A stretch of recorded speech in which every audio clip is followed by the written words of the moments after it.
일단 트럼프라는 사람이 불확실성을 많이 가져다 준다라는 건 확실한 것 같고요. 그래서 우리는 어떤 시나리오가 올지 모르기 때문에 이 모든 것에 다 투자해야 된다라는 거예요. 그러니까 주식, 코인, 채권, 금, 그리고 달러화 이렇게 다 투자를 해야 된다는 거고, 그래서 모멘텀 투자가 굉장히 중요해요. 그 25년에는 제가 보기에는 가격을 예의주시하고 가격이 꺾인다 하면은 그때 당장 빼고 나가야 돼요. 이제 그게 굉장히 중요한 것 같아요. 한국에서 지금 있는 가장 큰 착각이 이제 국장은 별로이고 미국장은 10년 동안 장기 보유해도 괜찮다라는 건데, 그건 새빨간 거짓말이고 무조건 틀린 말입니다. 뭘 사냐보다 그 무엇을 얼마 주고 사냐가 훨씬 더 중요하거든요. 그래서 저는 모멘텀을 따른다라는 거예요. 저는 비싼 거를 알고도 들어가는 거예요. 왜냐면 더 비싸질 수가 있기 때문에. 그러나 그 모멘텀이 꺾이면은 그 순간에 저는 빠져나올 거고요. 테슬라도 마찬가지입니다.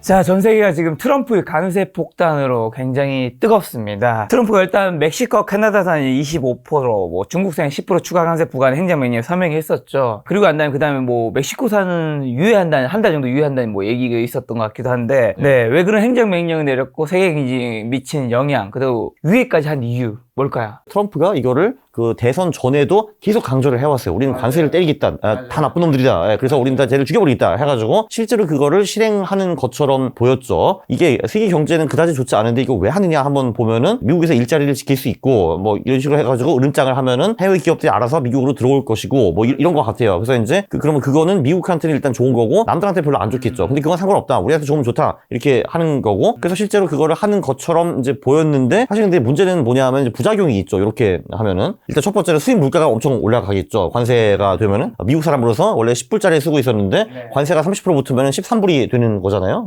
그래서 인플레이션이 오를 수가 있다. 자, 그럼 인플레이션이 오르면은 연준도 금리를 못 내리고 오히려 이제 올려야 되기 때문에 결론적으로 물가도 제대로 못 잡고 경제까지 죽어버린다. 스태그플레이션이 올 수도 있다. 이런 우려가 계속 지금 생기고 있죠. 사실 뭐 그게 정확히 이렇게 맞는지 안 맞는지는 모르는데 그런 우려는 충분히 나오고 있습니다. 그래서 사실 관세를 너무 마구잡이식으로 이제 폭탄을 때리면은 미국한테 사실 되게 안 좋은 거죠. 트럼프는 미국 대통령이기 때문에 그래도 일단 우리가 손해를 보면서 우리한테 칼을 찌르면서 이제 그 관세를 할 수는 없다라고 판단을 했는지 아니면 뭐 다른 생각이 있으신지 잘 모르겠지만 어쨌든 한 달 동안 유예를 했습니다.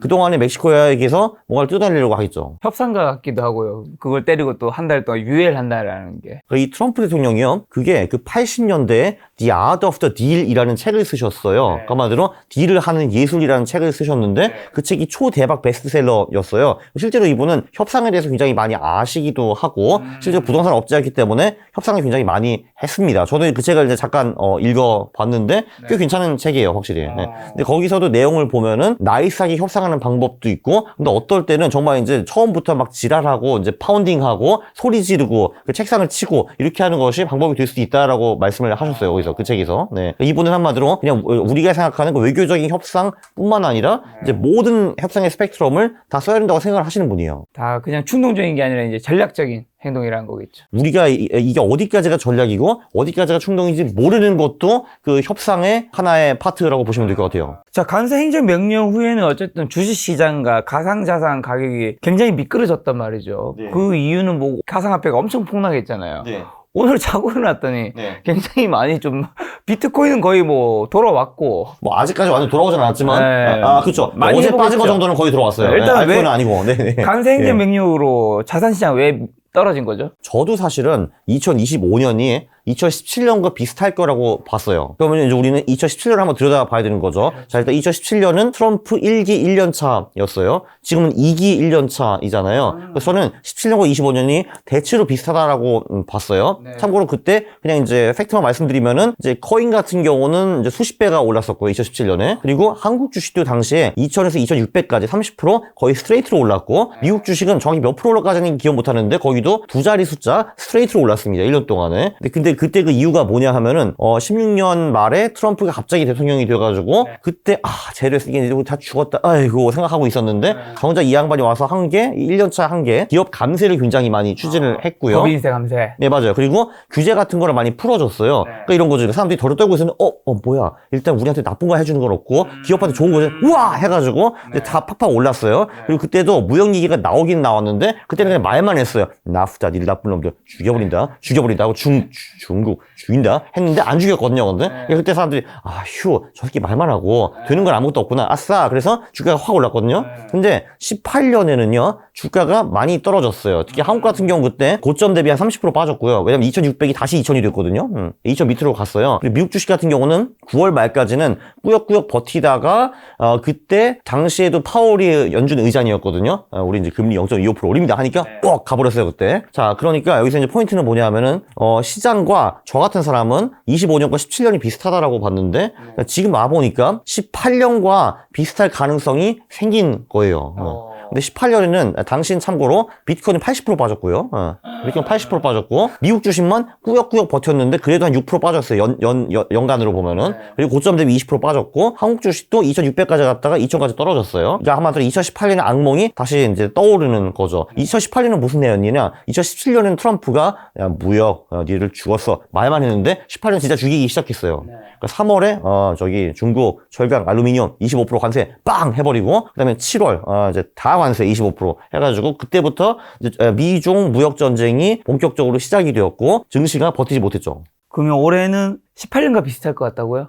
저는 아직은 17년 파거든요. 근데 아직은 17년 파이긴 한데 그러니까 2월 2일 전에는 제가 17년이 다시 올 가능성을 한 8, 90% 정도로 봤거든요. 지금은 확실히 그거보다는 확률이 좀 내려갔다고 저는 보고 있어요. 확실히 2017년에 그 드림 시나리오 올 가능성이 좀 내려갔고 2018년에 악몽 시나리오 가능성이 좀 높아졌어요. 확실히. 올해 뭔가 증시나 가상자산이 좀 위험할 수 있을 것 같은데 트럼프의 관세 정책이 연준의 금리 인하 속도에도 영향을 줄 가능성이 있을까요? 그것 때문에 사실은 뭐 자산시장도 지쳐인 것도 있는 거잖아요. 당연하죠. 뭐 금리가 자산시장에 중요하다는 건 누구나 다 아실 테니까 그거는 설명 안 해도 될 것 같고 이제 25년에 그 인하 기조가 좀 더 지속될 거라고 봤잖아요. 이제 그게 이제 한 번이나 두 번이나 세 번이나 뭐 이런 거 가지고 이제 고민을 하고 있었는데 관세 때문에 수입 물가가 엄청나게 증가한다. 그리고 이제 이민 정책 같은 경우도 불법 이민자 다 추방해 이렇게 하고 있잖아요. 근데 그 불법 이민자들이 이제 값싼 노동력을 제공을 해줬는데 여기서도 사실 물가 상승 여지가 좀 보이잖아요. 그러면 지금 사실 22년에 그 물가 상승률이 한 8, 9%까지 올라갔다가 지금 겨우겨우 잡아가지고 3% 밑까지 맞춰놨잖아요. 아직도 2%까지는 못 가고 이런 식으로 되면은 수입 물가가 오르고 인건비가 올라간다 하면 다시 인플레이션이 올 수 있다라는 건데 연준이 하는 게 그거잖아요. 인플레이션 잡는 거. 당연히 금리를 못 낮추고 오히려 올려야 될 수도 있는 거죠. 네. 그게 사실 최악의 상황이죠. 자, 근데 한국은 관세 대상국에 포함도 되지 않았단 말이죠. 네. 한국 주식은 어저께 왜 이렇게 또 시청이었던 거예요? 그거요? 대부분 사람들이 트럼프가 중국을 팰 거라고는 예상을 했어요. 왜냐면은 2018년부터는 초당적으로 미국은 중국을 패고 있잖아요. 그러니까 바이든도 중국을 많이 팼어요. 그리고 이제 트럼프도 당연히 팰 거라고 생각을 했는데 우방국들까지 심하게 흔들지는 몰랐던 거죠. 사실 미국과 가장 친한 나라가 캐나다와 멕시코잖아요. 바로 옆이기도 하고 그 나프타 관세 동맹이기도 하고 뭐 이런 건데 한국도 사실 미국과 굉장히 친한 나라이고 사실 대한민국이 미국이 만들어준 나라잖아요. 근데 사실 트럼프는 이런 거 별로 신경 안 쓰는구나. 그러니까 친구든 적이든 일단 패고 보는구나. 그러니까 who is next? 그 다음 타깃이 누구겠냐 이건데 이건 되게 간단해요. 그냥 대미국 무역 흑자가 높은 나라라고 이제 보시면 될 것 같거든요. 그런 나라가 뭐 어디 있냐? 중국은 이미 나왔고 그리고 중국이 지금 캐나다나 멕시코를 통해서 우회 수출을 한다라는 말이 좀 나오고 있잖아요. 그러면 이제 그 다음 타깃은 뭐 사실 그런 나라잖아요. 뭐 일본, 뭐 EU, 한국 뭐 이런 나라들인데 한국도 당연히 거기 포함이 되어 있죠. 왜냐면 한국도 그 대중 수출을 요즘 많이 줄이고 대미 수출 쪽으로 이제 많이 갔잖아요. 그래서 사실 옛날에는 그 대미 수출 비중이 대중 수출보다 훨씬 적었는데 지금 이제 거의 비슷하거나 뭐 그러잖아요. 당연히 who is next 할 때 한국이 나올 수밖에 없는 거죠. 그리고 원달러 환율이 또 1430원까지 떨어졌다가 다시 70원까지 근처까지 치솟았단 말이죠. 네, 그죠. 강달러 다시 되고 있는 이유가 조금 전에 그것과 똑같은 맥락인데 그러면은 한국의 수출이 타격을 받을 수 있다. 그럼 한국 수출 기업도 박살날 것이다. 그럼 걔네들 주가가 빠질 것이다. 외국인 입장에서는 오 쉣 하면서 그런 주식을 팔고 도망가려고 할 텐데 그 과정에서 원화도 당연히 하락하겠죠. 그리고 환율이 오르는 거죠. 자, 트럼프와 관세 전쟁이 어쨌든 지금 이제 본격화되면서 2차 전지 관련주가 또 급락하고 있다고요. 아니, 이미 많이 떨어졌는데 또 더 급락하면 떨어진 이유는 뭔가요? 근데 아직도 사람들이 2차 전지 하더라고요, 보니까.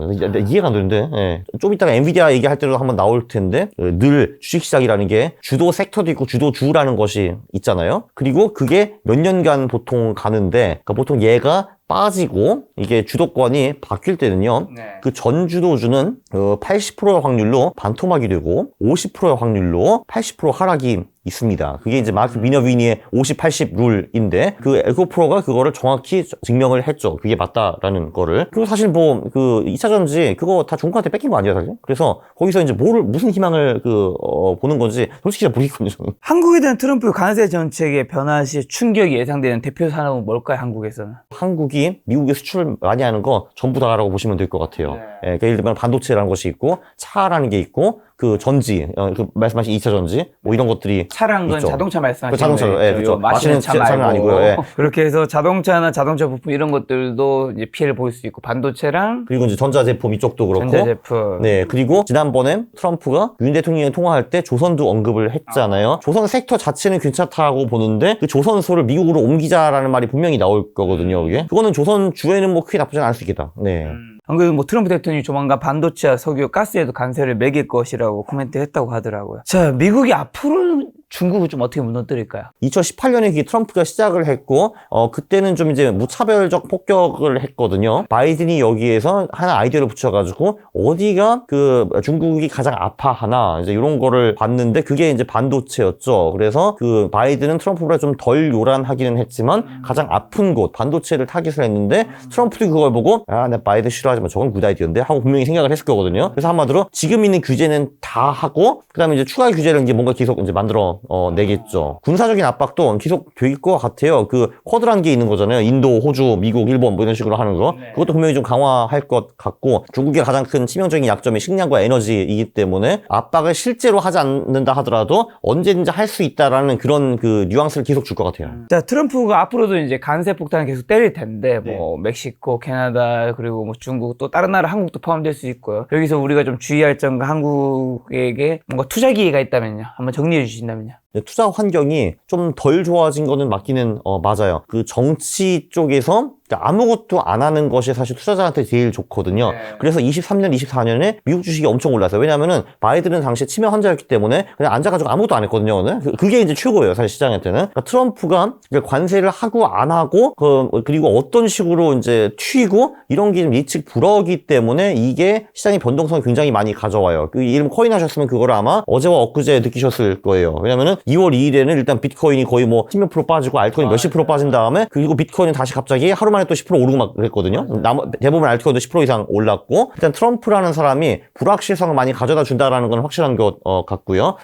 이래서 제가 보기에는 중요한 게 두 개인 것 같아요. 자산 배분을 좀 해야 될 것 같고 왜냐면은 제가 지금 그 2017년 시나리오 그러니까 좋은 시나리오가 있고 18년 시나리오 안 좋은 시나리오가 있다고 했는데 솔직히 25년이 17년과 비슷하게 갈지 18년과 비슷하게 갈지 나는 알 수가 없어요. 지금은 아직 알 수가 없는데 근데 그러면은 18년에 그나마 잘 된 자산이 뭐냐 하면 보면은 그때 이제 주식은 다 별로였고 코인은 완전히 망했고요. 그 대신 그나마 잘 된 게 이제 채권, 금, 달러화 뭐 이런 거였거든요. 근데 또 반대로 17년 같은 경우는 코인, 주식 이런 게 진짜 많이 올랐어요. 그래서 우리는 어떤 시나리오가 올지 모르기 때문에 이 모든 것에 다 투자해야 된다라는 거예요. 그러니까 주식, 코인, 그 채권, 금, 그리고 달러화 이렇게 다 투자를 해야 된다는 거고 그리고 두 번째는 그래서 모멘텀 투자가 굉장히 중요해요. 그 25년에는 제가 보기에는 왜냐면 이게 17년에 아름다운 시나리오가 올 수도 있고 18년에 그지 같은 시나리오가 이제 올 수 있는데 어떤 시나리오가 올지 모르기 때문에 가격을 예의주시하고 가격이 꺾인다 하면은 이거는 17년 아니라 18년에 오는 것 같네 하면은 그때 당장 빼고 나가야 돼요. 이제 그게 굉장히 중요한 것 같아요. 작가님의 자산 비중은 좀 어떻게 나눠져 있죠? 70% 정도를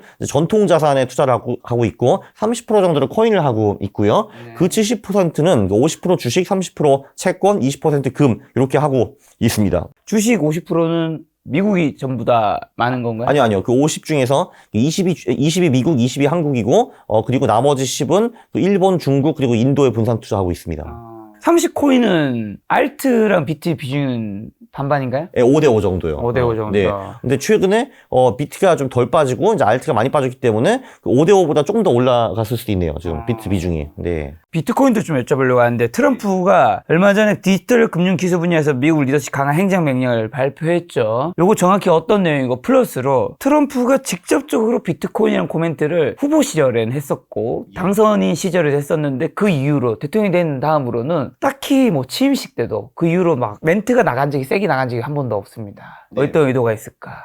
일단 그 24년 7월에 본인이 그 전 대통령으로 처음으로 비트코인 행사에 갔어요. 비트코인 2024년 컨퍼런스. 그렇죠. 거기 가가지고 이제 never sell your bitcoin 이런 말도 좀 해주셨고, 맞아요. 그 미국을 비트코인 최고 강국으로 만들 것이다. 그리고 나머지 비트코인 전부 다 미국에서 채굴할 것이다. 뭐 이런 식으로 말을 했고요. 이제 1월에 취임식 바로 이틀 전에 민코인까지 발행을 했어요. 맞아요. 이제 본인 민코인. 예, 그 행정명령에 사인을 했는데 이제 그 내용은 뭐 그런 거예요. 그 비트코인을 그 전략 비축 자산을 둘 수 있는지 검토를 하거라. 예, 그리고 어떤 식으로 암호화폐 쪽을 이제 규제를 하고 뭐 이런 프레임워크를 만들어내라. 뭐 이런 식으로 행정명령을 내렸어요. 그게 한 몇 달 걸리겠죠. 근데 시장의 반응을 보니까 당시 코인이 뭐 대단히 뛰거나 뛰지도 않고 내리지도 않았던 걸 보니까 그냥 시장이 대충 기대했던 그 정도였던 것 같아요. 예. 거기서 좀 더 이제 프렌들리하게 나왔으면 아마 가격이 좀 더 많이 올랐을 거고, 네. 뭐 이게 다야 하면은 내렸을 텐데 이제 그게 대충 시장이 기대했던 것 같아요. 그 정도를. 자, 그리고 어저께 이제 코인이 빠질 때 사실 그 시작은 트럼프의 관세 폭탄이었는데 이제 지금 두 가지 다 여쭤볼 텐데 빌 게이츠가 가상화폐 전혀 쓸모없다는 의견을 했었고 그다음에 또 노벨 경제학상 수상자 유진 파마 교수가 또 비트코인 같이 쓸모없다 이런 얘기 했었는데 먼저 빌 게이츠가 가상화폐 전혀 쓸모없다고 말하는 의견 좀 어떻게 보시나요? 그게 제가 알기로는 뭐 오늘 나오는 자서전에 잠깐 언급되었다 저는 그렇게 이제 알고 있어가지고 자, 정확한 내용까지는 정확한 몰라요. 내용을 제가 네네. 먼저 말씀드리면 가상화폐가 어떤 쓸모가 있을까 질문에 높은 IQ를 가진 사람들이 그 문제에 대해 스스로를 속이고 있다. 일론 머스크와 테슬라가 비트코인 투자한다고 해서 일반 투자자들이 그를 따라야 하는 것은 아니다. 머스크보다 재산이 적다면 투자를 조심하라고 경고했고 2022년 이건 이제 한 3년 전이죠. 기후변화 컨퍼런스에서는 NFT 등 가상화폐 프로젝트가 더 멍청한 바보 이론에 기반한 허튼 소리라고 말했습니다. 더 멍청한 바보 이론은 상품 가격이 비정상적으로 높게 형성되어 있는 사실을 알면서도 자기보다 높은 가격에 매입할 투자자, 즉 더 멍청한 바보가 있다는 기대에 따라 투자가 나설 것을 말하는 거죠. 한마디로 가상화폐 쓸모없고 투자하지 말라는 거죠. 저는 맞는 내용도 꽤 있다고 봐요. 일단 특히 그 후자 한마디로 그 NFT도 그렇고 대부분 이제 암호화폐는 투기성 자산이고 한마디로 그 나보다 더 멍청한 놈한테 팔아야지 돈을 벌 수 있다 이런 건데 저는 대부분 알트코인 그거에 대해서 동의를 합니다. 기본적으로 알트코인 재단도 딱 그거예요. 이거 찍어놓고 한탕 하자 이게 사실 한 99.9%라고 보시면 될 것 같고 같아요, 알트코인. 그리고 사실 뭐 그 현실 세계에 우리가 많이 쓰는 알트코인이 솔직히 없잖아요. 그래서 보면은 비트코인은 조금 다르다라는 것이 지금 세상의 컨센서스인 것 같아요. 이제 물론 그 빌 게이츠가 엄청 박학다식한 사람이에요. 저도 이분한테 많이 배웠는 게 뭘 배웠냐 하면은 물론 이제 그 윈도우스 잘 쓰고 있고요. 땡큐 빌. 그 기후 변화라든지 그 팬데믹 이런 거에 대해서도 책을 쓰셨는데 그거 되게 잘 쓰시고 그거 읽으면 되게 좋은 책들이에요. 한마디로 되게 박학하신 분들이 많는데 전 세계가 다 바보인가? 이것도 한번 생각을 해봐야 되는 거거든요. 그래서 소위 The Greater Fool Theory, 그러니까 더 멍청한 사람들한테 팔아야 된다. 또는 이제 어떻게 보면 튤립 이론이라고 이제 볼 수도 있는 거죠. 자, 그런데 그 비트코인 같은 경우는 그런 식으로 한번 올라갔다가 깨지면 사실 영영 다시 못 돌아오는 게 맞는 거거든요. 깨졌다가 7-80% 빠지고 다시 화려하게 컴백한 거를 벌써 3-4번을 했어요. 그것도 10년 넘는 시간에 걸쳐가지고 그냥 무조건 개뻥일 수는 없다라는 게 제 생각이에요. 이제 그거는 이제 말이 안 된다고 생각을 하거든요. 그 전 세계가 다 바보라서 이제 7-80% 깨진 그 자산을 서너 번 이상 이제 살렸는가? 그게 말이 되는가라는 게 이제 제 생각이고요. 그 지금 미국 달러 체제가 망하고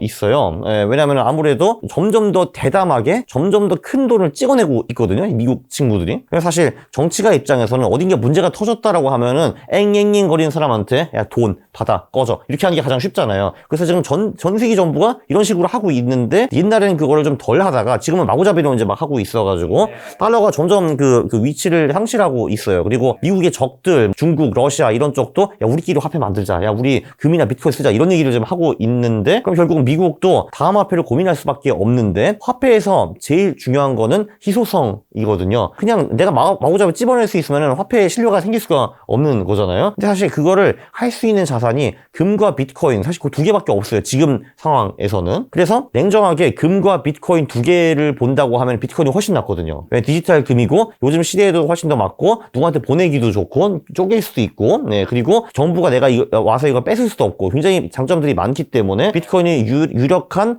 넥스트 화폐가 될 가능성이 저는 꽤 있다고 봅니다. 그리고 노벨 경제학상 수상자 유진 파마 시카고대 교수가 비트코인 가치는 10년 안에 0으로 수렴할 것이란 전망을 내놓았는데 어떤 코멘트를 했냐면 암호화폐는 교환 매체로서의 모든 규칙을 위반한다. 안전적인 실제 가치가 없고 매우 가변적인 실제 가치를 지니고 있다. 교환 매체로 살아남을 수 없다. 비트코인이 붕괴되기를 바란다. 그렇지 않으면 화폐 이론을 처음부터 다시 시작해야 할 것이다 라고 했는데 부정적인 전망을 내놓은 이유는 뭘까요? 10년 안에 빵원으로 수렴할 것이다. 물론 이분이 왜 그 말을 했는지 이유는 모르겠으나 하나하나 말씀드리면은 유진 파마는 노벨상을 받으셨는데 어떤 이론을 받았냐? 시장은 효율적이다라는 이론으로 이제 노벨상을 받으신 분인데 일단 이거 자체가 말이 안 되는 소리거든요. 근데 한마디로 틀린 이론으로 노벨상을 받으신 분이에요. 이분 같은 경우는. 왜냐면 시장이 효율적이면은 우리가 여기 지금 이렇게 앉아 있을 이유가 전혀 없어요.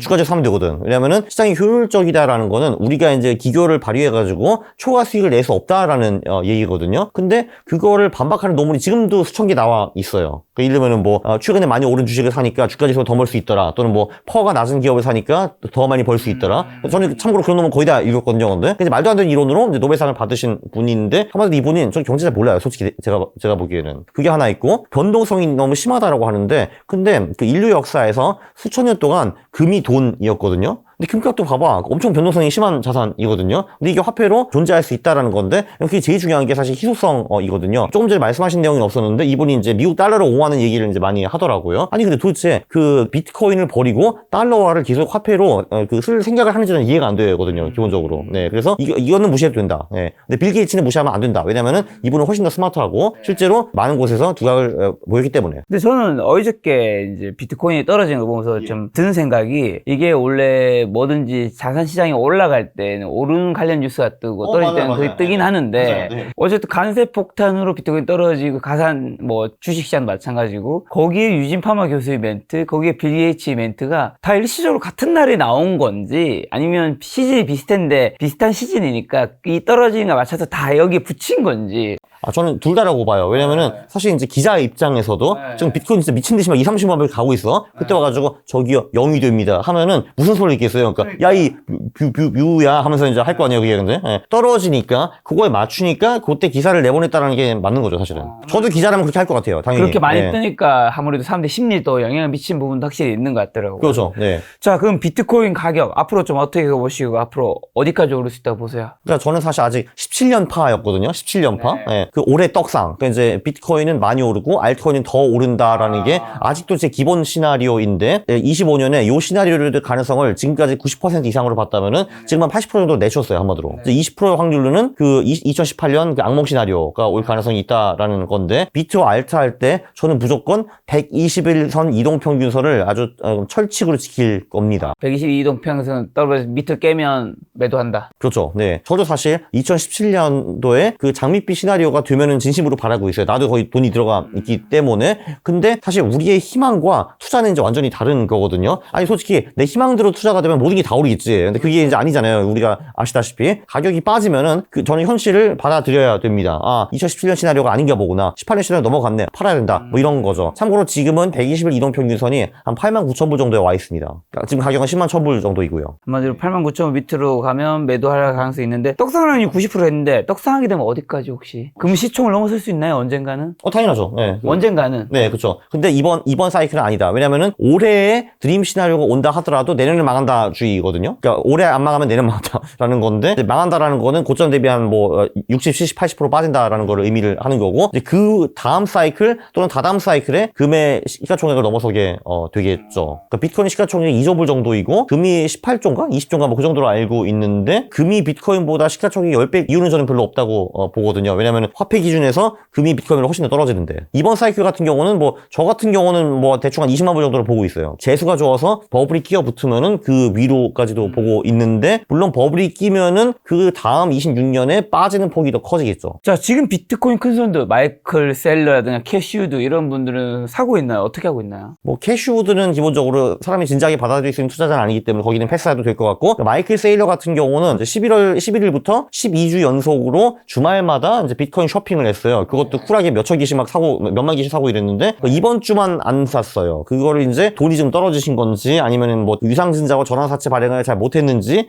근데 제 생각엔 그분은 돈이 있는 한 계속 살 것 같아요 일단. 그럼 비트코인 가격이 갑작스레 좀 폭락할 가능성이라는 가상화폐 시장의 악영향 요인 올해 좀 어떤 것들이 있을까? 아까 말한 것도 외에도 또 매크로 상황 한마디로 트럼프가 어디로 튀느냐 그게 일단 25년에 굉장히 중요한 토픽이 될 것 같고요. 근데 여기서 또 이제 봐야 되는 거는 트럼프는 암호화폐 사업을 무조건 밀 수밖에 없어요. 일단 그쪽에서 돈을 많이 받았고 그리고 본인의 민코인이 있기 때문에 본인도 조 단위의 그 코인을 가지고 있거든요. 정치인이 원하는 거는 딱 두 개밖에 없습니다. 권력 그리고 돈밖에 없거든요. 그리고 자녀들도 비트코인 가상화폐 관련된 사업을 하고 있잖아요. 그렇죠. 그래서 본인 돈뿐만이 아니라 다 같이 하고 있어요. 거기 그 재단에 가보면은 이제 본인 얼굴도 이렇게 있고 이제 아들 그 얼굴 세입들이 딱 붙어 있어요. WLFI라는 그 재단에 가보면은 지금 트럼프의 자회사가 트럼프 민코인의 80%를 실제로 보유를 하고 있어요. 네. 팔은 무조건 안으로 굽을 수밖에 없기 때문에 이 사람은 코인 산업을 최대한 바칠 겁니다. 최대한 바친다 하더라도 그러니까 매크로가 너무 안 좋으면 그래도 하락하는 걸 막을 수 없겠죠. 자, 비트코인 가격이 어느새 예전에는 1억을 넘냐 맞냐 했는데 어느새 지금 사실은 1억 5천만 원이에요. 그렇죠. 최고가가 1억 6천이거든요. 네, 예. 뭐 떨어질 땐 1억 5천만 원대, 뭐 오를 땐 지금 1억 6천 왔다 갔다 하는데 지금도 사도 괜찮은 건가요? 와,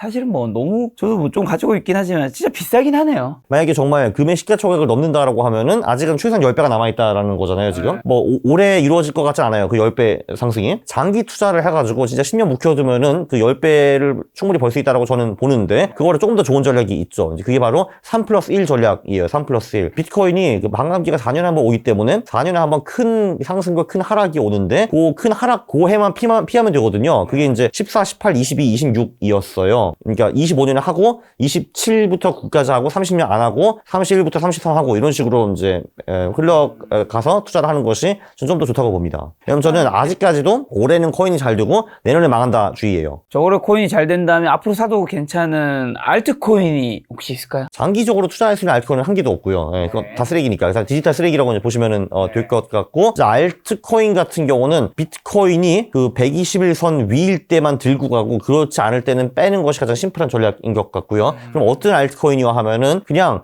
시가총액 상위 10개 그냥 분산 투자하세요. 그게 가장 쉬운 것 같아요. 자, 딥시크도 요즘에 시장이 굉장히 뜨거운 뉴스인데 딥시크 쇼크 어떻게 보시는지랑 딥시크가 AI 패권 쟁취할 것이라는 해석도 나오고 있습니다. 일단 패권 쟁취는 못할 것 같아요. 왜냐면 이제 중국인들은 뭐 새로운 거 만들지는 못해요. 그냥 이제 있는 거를 아주 훌륭하게 그 값싸게 따라하는 거를 굉장히 잘하는 민족이고 그거는 안 바뀔 것 같아요. 이제 동양 그 교육상 못 바꿔요. 그거는 그냥 그 새로운 패러다임을 제시할 수는 없어요. 제가 보기엔 딥시크가. 그러나 그 빅테크가 천문학적인 돈을 갖다 부어가지고 만든 거를 싸게 비슷하게까지 만들었다라는 건 대단한 수학인 것도 맞습니다. 네. 한국은 그것도 못하잖아요. 네. 그러면 앞으로 이제 딥시크가 어쨌든 저비용 인공지능 이런 것들을 많이 하고 있잖아요. 그렇죠. 엔비디아나 이런 것에 영향을 좀 주지 않을까? SK 하이닉스라든가. 그렇죠. 딥시크 쇼크 후에 빅테크 주식이 다 빠졌다가 다른 주식은 다 회복을 했는데 엔비디아만 지금 빌빌거리고 있습니다. 네. 엄청나게 내추럴한 거거든요. 이게 옛날 있죠. 우리가 1940년대에 처음 컴퓨터를 만들 때는 그 컴퓨터가 그 이 스튜디오보다 더 큰 곳에 있었을 거거든요. 제가 알기로는. 근데 성능은 지금 제가 가진 핸드폰에 1억분의 1도 안 됐을 거예요. 뭐 그럴 수밖에 없는데 이거는 사실 그 AI 시장도 비슷하다고 봐요. 지금 AI를 돌리려면은 무지하게 많은 GPU를 사가지고 전력을 무지하게 많이 갖다 박아가지고 AI를 유지해야 되는데 엄청나게 고도화되고 효율화가 될 수밖에 없는데 딥시크가 신호탄을 쏜 거죠. 야, 이게 실제로 가능하다고. 이건 엄청나게 자연스러운 과정이고 모든 그 과학 발전이 이런 식으로 돼 왔습니다. 딥시크가 또 하나 준 메시지, 큰 메시지가 하나 있죠. 아, 개나 소나 만들 수 있구나. 라는 거를 이제 그런 메시지를 줬습니다. 왜냐면 사실 딥시크가 빅테크 기업이 아니잖아요. 거긴 사실 이제 퀀트 해치펀드인데 사이드 프로젝트로 만든 거잖아요. 사실. 그러니까 아마도 투자할 때 필요한 AI 만들면서 뭐 하면서 LLM도 하나 해보자.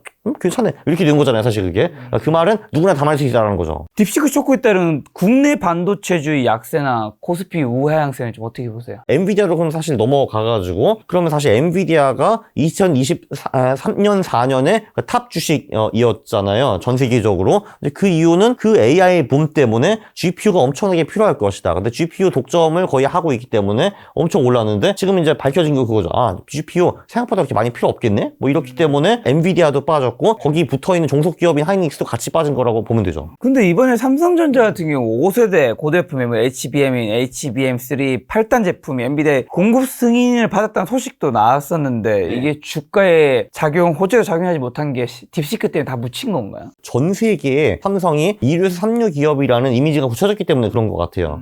더 이상은 그런 그냥 하찮은 제품 같은 경우는 이제 턴어라운드가 불가능할 것 같아요. 사실 저도 이제 독일에 있다가 3년 전에 다시 한국에 들어왔는데 있었는데 그 삼성 직원들의 분위기가 엄청나게 바뀌었다는 걸 느낄 수가 진짜요? 있었어요. 그러니까 제가 이제 어렸을 때는 그 삼성은 정말 뼈 빠지게, 그러니까 이제 야근은 당연한 거고 주말까지 갈아 넣고 그래도 한 40대 중반에 대부분 잘린다. 이게 이제 삼성의 이미지였거든요. 그게 그분들한테는 굉장히 이제 고통스럽겠지만 우리 주주들한테 너무 좋은 거거든요, 이게. 예. 아니, 그래야지 주가가 오를 거 아니야. 이제 순이익이 더 많이 나고. 근데 이제 갑자기 그 21년에 제가 한국에 와보니까 쇼킹한 게 이제 저희가 공기업에 있었잖아요. 공기업의 이미지는 땡까땡까 놀기잖아요. 근데 아니, 내가 있었던 공기업보다 일을 덜 해, 이 사람들이. 급여는 엄청나게 받아가지고 그거 가지고 어떻게 재테크할까 그거만 주로 고민을 하시더라고요. 근데 그거는 어떻게 보면 그 개인들한테 되게 좋은데 회사에 될 리가 없죠, 그게. 진짜 놀랍게도 삼성이 이제 요즘 삼무원이라는 말이 나오잖아요. 삼성 공무원. 이게 기본적으로 한국이 그 왜 산업공사 사상이 있잖아요, 한마디로 뭐 만드는 공돌이들 천하시 보기에 보이는 거 있잖아요. 그게 삼성 애들 엄청 강해졌더라고요. 그래가지고 거기 이제 위에서 글 쓰고 보고서 쓰는 사람들이 이제 대우를 받고 있고 이 반도체 따위를 만드는 정말 이 하찮은 놈들 이런 식으로 이제 이미지가 확실히 좀 생겼더라고요. 네. 그러니까 혁신이 당연히 이제 안 나오고 나와봤자 한 발 맨날 느리고 뭐 이렇게 되는 것 같아요, 결국은. 안 그래도 증권가에서 삼성전자 목표 주가 하향이 잇따르고 있는데 그 이유를 보니까 지난해 4분기 시장 기대치를 밑도는 실적도 있었고 두 번째가 트럼프 2기 행정부가 인공지능 반도체 대중 수출 제재를 강화할 것으로 추정되는데 중국으로의 HBM 판매 비중이 높고 미국 고객향 HBM 판매는 대부분 재설계 제품 출시 이유를 기약해야 하는 삼성전자에게 더 불리한 상황이라고 하더라고요. 이런 의견들은 삼성전자 목표 주가 하향 어떻게 보시나요? 그거는 물론 다 100% 맞는 내용인데 근데 저는 이제 본질은 사실 그게 아니라고 이제 보는 거죠. 삼성이라는 기업이 그러니까 피벗을 굉장히 많이 한 기업이잖아요. 사실 이제 뭐 옛날에 쌀 팔기 시작하다가 이제 그다음에 가전제품 팔다가 뭐 이것도 하다가 저것도 하다가 반도체도 하다가 핸드폰도 하고 이런 기업인데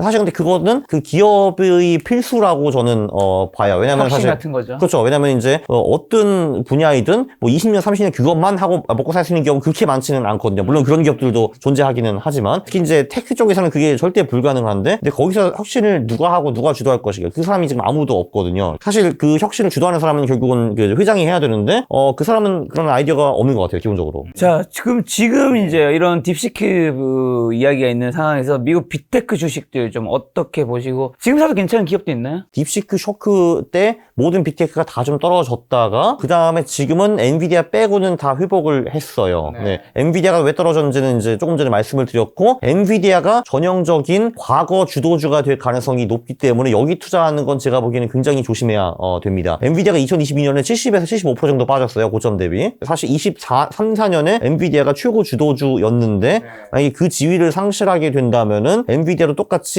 50, 89에 빠집니다. 한마디로 80% 확률로 반토막, 50% 확률로 마이너스 80%. 이제 그게 들어가거든요. 그게 엔비디아의 미래가 될 가능성이 저는 이제 꽤 있다라고 보고요. 이제 빅테크 쪽에서 이제 그 딥시크에 그래도 제일 잘 나가는 데가 보니까 알파벳, 구글 쪽이더라고요. 저는 테크를 사실 잘 모르는 사람이기 때문에 저도 이제 테크 조언을 구하는 사람 몇 명이 있는데 그들이 거의 공통적으로 그 알파벳을 찝기는 했어요. 왜냐면은 사실 이 모든 그 연구, AI 기초 연구가 사실 다 구글에서 나왔어요. 뭐 트랜스포머 기술이라든지 뭐 이런 거. 얘네들은 자체 GPU 같은 거를 보유하고 있어요. TPU라고 하는 걸로 알고 있는데 자체 반도체가 있기도 하고 그리고 데이터가 제일 많아요. 그래서 소위 그 빅테크 배틀에서 가장 유리한 고점을 잡고 있지 않는가 생각을 하고 그리고 밸류에이션도 그 마그니피센트 7 중에서는 그래도 가장 적당한 편이에요. 제가 보기에는. 나머지 친구들은 밸류에이션이 좀 높은 것 같아요. 제가 보기에는. 올해 인공지능 뭐 당연히 산업은 더 성장하겠지만 올해 인공지능 투자 열풍은 올해도 계속 될까요? 어느 정도 꺾였다라고 봐야 될 것 같고 충분히 많이 오르긴 했으니까요. 그것도 그렇고 이제 사실 그 인공지능 하는데 엔비디아 빼고는 돈 번 기업이 사실 하나도 없잖아요. 있긴 있어요. 예를 들면 이제 메타 같은 경우는 제가 알기로는 그 AI를 도입해가지고 그 광고 타깃 비율이 훨씬 더 높아졌대요. 저도 심지어 최근에 요즘에 그 인스타에서 광고하는 거 하나 산 게 있어요. 저는 그 전에는 한 번도 산 게 이제 없거든요. 그게 중요한 거잖아요. 이제 광고를 막 뿌리는데 타깃에 맞게. 그렇죠. 그게 이제 돈이 되는가 문제인데 AI 도입한 후에 그 돈이 되는 확률이 확실히 늘어났대요. 네. 근데 그거 빼고는 사실 AI를 통해 가지고 뭐 이제 직접적으로 돈 번 기업이 거의 없거든요, 사실. 이제 그런 문제가 슬슬 나오겠죠, 이제.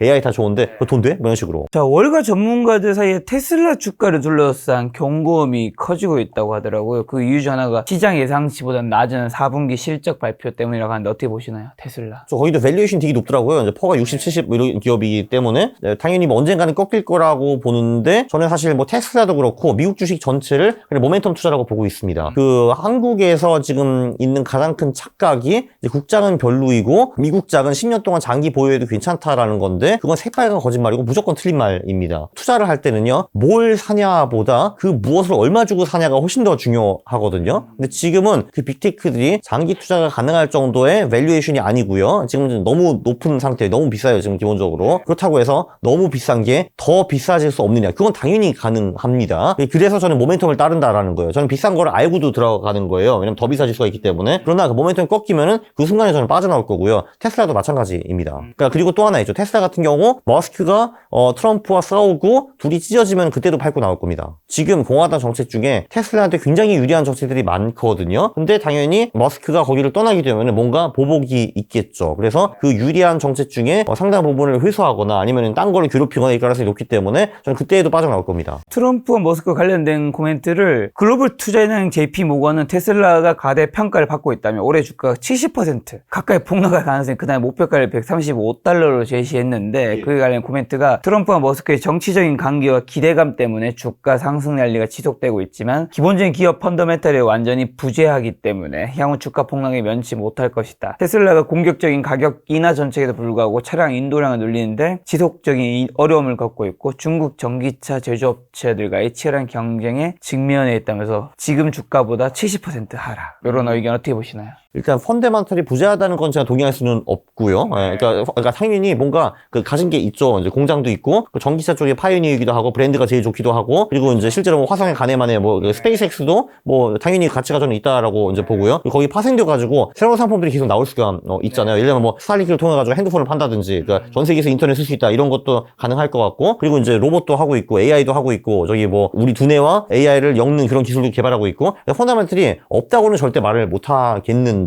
그거 대비 주가가 고평가되어 있다라는 주장에는 저는 동의할 수 있다라고 이제 봅니다. 그래서 조금 전에 강조했지만 저는 테슬라는 그냥 모멘텀으로 갈 것이다. 그리고 트럼프 1기를 보면은 트럼프가 밑에 있는 사람들과 싸워가지고 그들이 이제 해고당하거나 도망가는 사례가 굉장히 많거든요. 사실 이제 머스크 같은 경우는 원래 좀 제멋대로이신 분위기는 한데 사실 뭐 내가 세계 최고 부자면은 뭐 굳이 남의 말을 듣고 살겠습니까? 그리고 트럼프도 비싼 사람이기 때문에 둘이 한번 크게 싸우고 깨질 가능성은 저는 꽤 있다라고 봅니다. 그래서 4년 안에. 깨지게 되면 트럼프 입장에서는 회사에 막대한 손해를 받을 수도 있기 때문에 머스크 입장에서. 그래도 뭐 자기는 세계 톱 10 부자 중에 한 명일 텐데 그거보다 내 자존심이 더 중요하고 내 빡치는 거를 이제 피하는 것이 더 중요하다고 생각할 수도 충분히 있다라고 봅니다. 물론 한두 번은 생각하겠죠. 네. 근데 세 번 하니까 그래도 아닌 것 같아요. 에이씨 하면 할 수 있는 거죠. 자, 그러면 이제 마지막 정리한 질문으로 올해 한국과 미국 주식시장 전반적으로 어떻게 보시나요? 이게 25년이 17년과 비슷하게 될까 18년과 비슷하게 될까 그게 중요하다고 했는데 저는 아직도 17년 파이기는 해가지고 저는 한국 주식, 미국 주식, 코인 세 개를 다 좋게 보고 있는데 근데 확실히 이번에 제가 느꼈어요. 제가 틀릴 가능성이 그 전보다는 높아졌다. 예, 그 정도입니다. 지금 말씀하셨던 걸 바탕으로 하면 예금과 채권과 주식과 금, 달러, 비트코인이 있으면 올해는 주식과 비트코인과 뭐 주식인 한국 주식, 미국 주식 이렇게 세 가지 이렇게 하면 되나요? 다 하는 게 좋죠. 그러니까 이제 한국 주식, 미국 주식, 한국 채권, 미국 채권, 금, 코인. 여기 미국 주식과 미국 채권에는 달러화가 들어가 있으니까 자연스럽게 달러화 엑스포저도 생기고 그리고 현금 비중도 솔직히 한 10에서 20% 가져가는 것도 좀 나쁘지 않다고 봅니다. 그렇게 하면 다 하는 거니까. 그렇죠. 왜냐면 다 하면은 17년 시나리오가 맞든 18년 시나리오가 맞든 큰 타격은 피할 수 있어요. 그럼에도 불구하고 좀 더 비중을 늘려야 되는 분야는 아직은 저는 그래도 17년 론자이기 때문에 한국 주식, 미국 주식, 코인이겠죠. 그래도 6개, 7개를 똑같은 동일 비중으로 투자하는 것보다는 저라면 그래도 한국 주식, 미국 주식, 코인에 조금 더 가져간다. 자, 2025년이 트럼프 1기 2017년과 18년 둘 중에 하나 이제 그런데 아직은 17년에 더 유사할 확률이 80% 정도 말씀해 주신 작가님은 트럼프 시대 수혜주가 될 수 있는 주식 섹터랑 자산 및 부의 시그널만 한번 정리해 주신다면요. 빅테크는요, 그 모멘텀으로 투자를 해야지 10년 장기 보유할 자산이 절대 아니다라고 말씀드리고 싶고요. 그거 그렇게 하면 피보실 겁니다. 그거 100% 피봐요. 사실 뭐 다 알고 있긴 하지만 뭐 조선, 방산 뭐 이런 쪽으로 저는 보고 있고요. 한마디로 이제 트럼프 시대 그나마 유리한 것들. 그 섹터는 그 정도이고 그리고 일단 한국 주식은 사실 저는 올해 꽤 서프라이징하게 좋을 수도 있어요. 17년 시나리오대로 흘러간다라고 하면 일단 진짜 너무 싼 것도 있기는 하고 그리고 한국 주식 기본적으로 홀수에 늘 올랐거든요. IMF 후에 25년 동안 계속 올랐기 때문에 때문에 그것도 확실히 도움이 되고 1월이 엄청나게 중요한 시그널이에요. 보통 그 전체 해가 1월 수익률을 따라갈 가능성이 굉장히 높거든요. 네, 근데 1월에 한국이 굉장히 좋았고 미국도 한국보다는 덜 좋았지만 그래도 플러스로 마감을 했기 때문에 그래도 아직도 2017년 시나리오가 맞지 않느냐 보고 있습니다. 알겠습니다. 올해 이제 2025년 2월에 강한국 작가님과 첫 촬영인데 마지막 투자 조언 한마디만 주고 가신다면요? 불확실성이 이제 확실히 늘었기 때문에 자산 배분이 중요합니다. 아까 말씀하신 채권, 주식, 금, 달러, 비트코인 다 어느 정도 좀 비중을 나눠놓고 거기서 좀 집중해서 투자할 건 투자하고. 맞습니다. 네,